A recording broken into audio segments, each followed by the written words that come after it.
What is happening at the Restaurant Leadership Conference this year? Hello, this is Jonathan Mays, Editor-in-Chief of Restaurant Business, and in this special edition of A Deeper Dive, I chat with Chris Keating, the Executive Vice President of Conferences with Informa Connect, which oversees RLC as well as restaurant business. Now, with the conference coming up from April 14th through 17th in Phoenix, we thought we would give everyone a preview of what to expect at the event. And so we asked Chris about what's happening and the strategy behind RLC. We also chat about Martha Stewart, and Chris tells us some of his sports interview stories. We also talk about whether the conference itself reflects the state of the restaurant business today. We're talking RLC on a special edition of A Deeper Dive, so please check it out. All right, I'm here with Chris Keating. Chris, welcome to the podcast. Hey, glad to be here. All right, so I hear RLC is coming up. What can we expect? Yeah, every year I'm sort of startled at how fast it comes upon us, but it's 3 weeks away. And so, I think you can expect, if you've been before, stuff that will be familiar and maybe some new stuff. As usual, we will be taking over the JW Marriott Desert Ridge, which is a beautiful resort out in Phoenix. And for lots of networking and education and some famous people, and but about 1,500 people. I think we've got about 800 operators registered already. Hotels getting kind of sold out. Well, it is sold out already, but we have some overflow hotels, so It's not too late for people to register and join us. Mm-hmm. And so, what's generally the stated purpose of it? What's always been the goal of RLC? How would you nutshell that? Yeah, I'd say two things. I think networking is really a massively important part of this event. I think that it's a conference. It's not a trade show. And it's an opportunity for a lot of folks who have very similar jobs. I mean, this is for executives of chain restaurants, chains of all size. And, it's a very senior audience this year. As of today, about 80% of our registered operators are VP and above. To certainly sit in audiences and hear from some leaders in our industry and some occasional famous people and lots of breakouts about specific stuff. But it's also more and more we're trying to create space for them to talk with each other. I think that's what we've learned more and more from our attendees, which is they want time to communicate with each other. And so we call it structured networking, and we're going to create opportunities for them to kind of connect with each other as well, whether it's on a golf course or at a breakfast. I mean, I always say to people, when you come to RLC, go say hi to a stranger. I feel like don't sit at a table with your friends from work. It's a really good opportunity to meet some folks you haven't met before and form some lasting relationships. Mm-hmm. That's kind of that's certainly one of the reasons why I like going to conferences. You get to see people you don't necessarily see on a day-to-day basis. And, and then meeting different people and making connections seems to be a pretty important part of the whole conference scene in any event. And it's the hospitality industry, right? I mean, I grew up managing technology conferences, and all due respect to our friends in say, the tech arts, they're not necessarily always, I don't want to make a sweeping generalization, as open to talking to strangers as people in hospitality.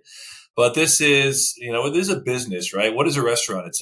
It's a building you invite strangers in and give them food and drink. Mm-hmm. This is a profession that attracts the hospitable, and so we have a fair amount of fun at the Restaurant Leadership Conference. Is there like a certain level of pressure on you because it's a restaurant conference? Is there like a pressure to have really good food? Yeah, a little bit. And, I always, I like to quote Rich Melman, the great restaurateur, and he was speaking at a conference years ago. And whatever the big issues of the day were at the time, I think it was like healthcare legislation and social media marketing. And he says, none of that matters. All that matters is that people come to my restaurant, they like it, and they come back. And that's certainly, I think it's the same for the conference business. So food is part of the mix for sure. It's the food. It's the ambiance, it's the people there, it's the education value. The pressure really is make this an experience that people want to come back again the following year, and food's part of the mix. Mm-hmm. So I hear the headliner this year is a little different than in past years. Yeah, we've gone sports stars for a while here. I've had the opportunity of doing some of those interviews. We had Derek Jeter last year, and we've had Bill Belichick and Shaquille O'Neal and but we went a different direction this year. Emily Nordy Rogers runs our content, and she proposed Martha Stewart as this year's speaker, and we ran it across our advisory board, and there was so much excitement for it. And so I find I've got a lot of people, maybe even more than someone like Shaq, saying, hey, can I meet her? She clearly is someone who has a huge impact on people. Let's talk about someone who could speak about hospitality and resilience. So, yeah, I think there's a lot of excitement about Martha Stewart. So, yeah, well, I mean, she's definitely very different from, Bill Belichick, a very different person. yeah. I mean, I don't know. I guess I haven't heard her speak. Maybe she's not different at all. Maybe not. I mean, maybe I think there's some leadership, there's some toughness, there's some, well, again, resilience. Yeah. So I think we'll get into some of the things she's come back from as well. Yeah. Is Snoop going to be there? That is a very popular question, and I think the only answer I can give is I hope so. That would be great. So now you, how long have you been coming to RLC? Oh boy, I guess 2015. So it was probably my first one, or 16, I guess, and kind of been managing it / hosting it since about 2018. And it's funny. It's certainly the most important week of the year, I guess, for me, and one that at the end of it, I'm pretty exhausted, but I love it. I look forward to it. I'm excited about it. I crashed for 3 days afterwards, but it really is just an absolutely thrilling 4 days for me. And part of it is for the same reason I think other people enjoy RLC is the chance to see a lot of people I know in the industry in one place and engaging with each other. And so that's really at the heart of RLC. One day I hope to go and actually I'd love to go as an attendee. I've never played in the RLC golf outing, for example. I always have to be doing rehearsals and stuff, but I'm going to go as an attendee one year, I think. They don't let you play golf? No, I ask. I'm always like, can I play golf today? And they say, no, you have to do rehearsals, or I don't know. I'm a little bit of a procrastinator too, in terms of preparing. I almost feel like I can't get in the right headspace of all the stage time until I get on site. And so, look, you and I were just emailing this morning about some of my opening remarks, and I need to get close to the date before I really becomes real to me, and or maybe I'm just a procrastinator. I don't know. Yeah. I usually don't prepare any remarks until right before I go on stage. Can I ask you a question? Sure. I mean, more than me, you are talking to and studying what operators are going through, the pros and cons. I mean, how would you summarize sort of where the chain operator is at right now as we're heading into this year's Restaurant Leadership Conference? Oh, sure. Oh, that's a great question. So the thing that I'm probably curious about is sort of this mentality of the restaurant operator right now. I think things are tight. That's my view. I think things are tight. And there are a lot of restaurant companies that are underperforming at the moment. We had a couple of very notable departures just in the pizza sector last week. David Graves at Pizza Hut. Right. Rob Lynch he jumped over to Shake Shack, which interesting in and of itself. But and then if you look at sales in the last half of last year, sales very notable slowdown. And particularly if you adjust it for prices, prices in the 5 to 6% range, and same store sales among the publicly traded set we're just over 1%. So you just do the math and you see a large swath of the restaurant industry is losing customers. And that's where I get, I just think this is kind of a tight year for the industry. And I think that's probably going to be the case for much of the year because I think consumers are concerned about prices, and they've been concerned about prices for several months. And there are several of us that have been banging the drum to say, hey, hold off on price hikes, because consumers are talking about it. And if consumers are talking about your price in a negative way, that's generally a bad thing. So, yeah, there's a lot of buzz about that on social media or whatever. And sometimes the it gets the facts get lost a little bit in the storytelling. In terms of people like to show the most expensive possible receipt they can possibly have from their trip to McDonald's or whatever, their DoorDash receipts. Yeah. Well, Rob Lynch, you mentioned him going to Shake Shack. We had him last year at Restaurant Leadership Conference. I had the opportunity of interviewing him and his turnaround at Papa John's, and he was incredibly engaging and interesting. And to me, that interviews like it, is also something we've been doing very differently at Restaurant Leadership Conference, where our sort of internal phrase we use sometimes is it's TikTok's world. We just live in it. If you want to go back a little further, short attention span theater, we're doing more. The ideas of like sort of 45-minute panel sessions followed by 45-minute panel sessions. You end up with a lot of people in the audience looking at their phones. And so we started things like what we call C-suite and the hot seat, where we do the 7-minute interviews. These different things that we're sort of recognizing the way people consume any information, particularly in spoken word, is, kind of a little bit faster pace. And so, like I said, you'll see more of that, and trying to create more opportunities for the attendees to engage with each other rather than, Amanda Buhner on our team likes to call it sit and get, less sit and get and more, engage with each other. Yeah. Yeah. I think that legitimately some of the presentations have been in the way they've been designed have been very interesting the past couple of years. The quick hit CEO interviews, the different panel discussions.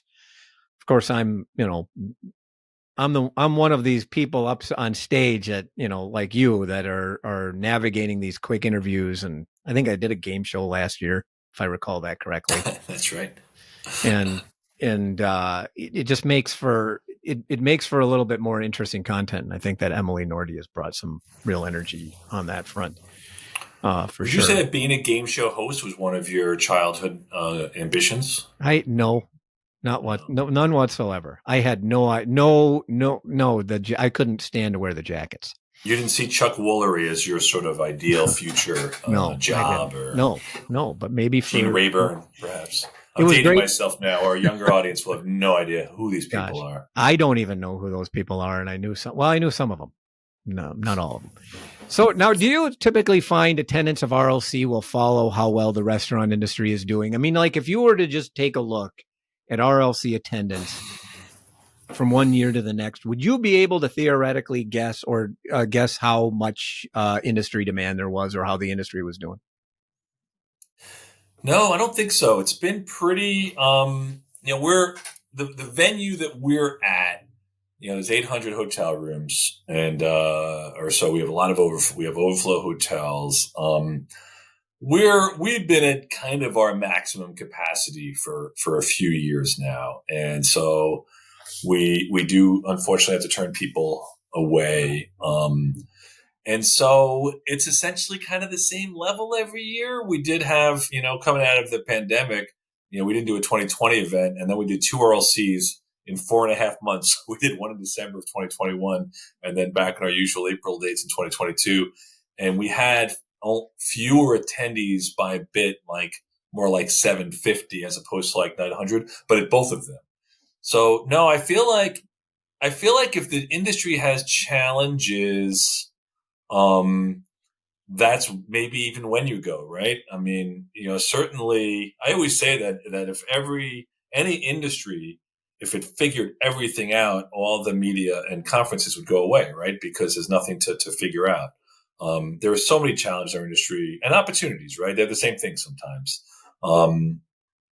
Whether it's what can AI do, whether it's hacking, whether it's changing consumer attitudes, pricing, real estate, financing. There's just such a hive of problems and challenges and opportunities that ideally it's why they come. So I don't know if things are challenging, it means they're less likely to read Restaurant Business or come to Restaurant Leadership Conference. They might be more likely. And so, there's no sort of, I always like to, there's always that thing in the restaurant industry that you could track. disposable personal income and restaurant sales, and they map pretty closely to each other for like half a century, you won't find restaurant industry performance and RLC tracking on a similar kind of path at all.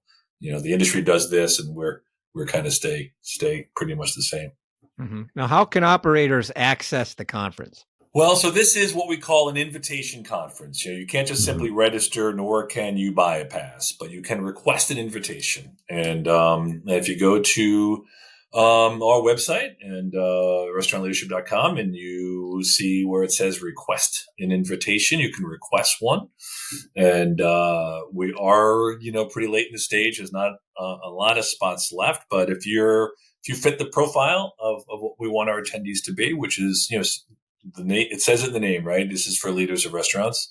Then our good friend Mark Hatch will reach out to you and we'll get you set up. You can't just register for this event. You have to sort of request an invitation. You got to score an invitation. Some people ask. Yeah. So, and if you know Jonathan Mays, just mention Jonathan Mays' name, and sure. Usually that'll get you into our 5th tier hotel. Wow. One of these days, I hope to make it up that high myself. One day. Yeah, one day. So now, last question before I go. Like, you've interviewed a number of celebrities, sports stars, mostly on stage. Anybody stick out? God, they've all been fun experiences. I would say probably Peyton Manning is the one that stuck out with me, because he wanted, as anyone who followed his career probably would not be surprised, he wanted a lot of preparation. There was a lot of communication before. He wanted a full hour on site to talk beforehand. And it was kind of funny. I'm busy on site. I couldn't give him my full hour. I could only give him a half hour. And then I had the opportunity to do him a couple more times. And even though we'd done it before, he still wanted to do that. And so I found that really interesting. And in some ways, I think he's a great actor, and, he sort of like plays this part, and he plays it really well. And, I guess one little funny story is that I in talking with his representatives beforehand, so he was a Papa John's franchisee when he went to the Broncos. And then like immediately thereafter, marijuana was legalized in Colorado. And I wanted to make some joke about late night pizza. I think the joke I wanted to make was something like, so you bought, and don't quote me on the details of this, but something like this. You bought, 40 Papa John's restaurants in Colorado in August of whatever year it was, 2012. And in October, marijuana was legalized. What did you know, and when did you know it? And his people shot that down. You can't make that joke. There's no way you can know. And I didn't have to, because he made it. He sort of did it in that sort of persona of his. I don't know, for some reason, late night pizza sales went shockingly skyrocketing after I got there. And so that was a really fun one for me. I mean, Shaq telling me how sexy I was certainly a memory. But yeah, Peyton stood out. I do remember Shaq. I remember both instances. And I definitely remember the Shaq interview for sure. And then Magic Johnson just getting out and just doing his own thing he left the stage and did his own thing, and that was fun too. And as a lifelong Mets fan, doing the Derek Jeter interview, it pains me to admit that he was absolutely delightful off stage, very extremely charming and gracious, and so it's been a fun little thing. So, but this year I'll just introduce Martha and leave her and Ann Fink, who's going to do the interview, out to the stage. I didn't really feel as qualified for the Martha Stewart interview, but Ann Fink, our friend at PepsiCo, I think we're going to have these two powerful women on stage giving us an incredible 45 minutes. Then we'll have our meet and greet, so everyone gets to take their picture and put it on their socials and, all that fun stuff. All right. Well, hopefully Martha will come armed with some cookie recipes, or at least show me how to do a damn place sending. Chris, this was great. Appreciate you joining me on the podcast. Always happy to do it, my friend. And I'll see you in Phoenix in a couple of weeks. I'll be there. Take care. And that should do it for this special episode of A Deeper Dive, which was edited, as always, by Spoons, artwork by Nico Hines. You may find this and other episodes of the podcast on our website at www.restaurantbusinessonline.com/article/deeper-dive. And you may subscribe on Apple Podcasts or Spotify. I'm Jonathan Mays, your host, podcast producer, and the editor-in-chief of Restaurant Business. Thank you for listening.